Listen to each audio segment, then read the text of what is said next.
Welcome to V3 TV. Andhra కర్ణాటకలో సరిహద్దుల్లో కురిసిన భారీ వర్షానికి నీట మునిగిన పంటలు రాష్ట్ర ప్రభుత్వం ఆదుకోవాలని రైతులు ఆవేదన. V3 TV news Halaharvi.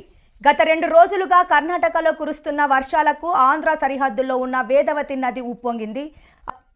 Halaharvi మండలంలో ఉన్న గ్రామాలు గూళ్యం, జేహోసల్లి, బాల్లూరు, అమృతపురం గ్రామాల్లో ఉన్న పంటలు నీట మునిగాయి మరియు నీటి మోటార్లు కూడా మునిగాయి. చేతికొచ్చే సమయంలో పంట మునిగిందని రైతుల ఆవేదన వ్యక్తం చేస్తున్నారు.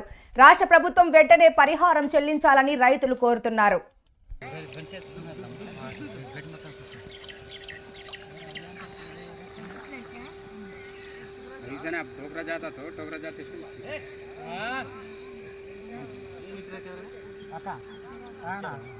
ಸ್ವಲ್ಪ ಒಳಗೆ ಬಣ ನೋವು ಕೊಚ್ಚಿ ಕೂಸಿನಾಡೆ ಗಂಜಿ ಸೇಸಿ ಕೂಸಿನದ್ದಂಡೆ ಇಟ್లా కూసున్నా బేసు అది ఏమోదు నీళ్ళ మొచ్చిన మామూలే నీళ్ళు వచ్చేది నోడే మొచ్చల కంప్లగా కంప్ల నీళ్ళు కంపల్సరీ వస్తాను నేను బేసు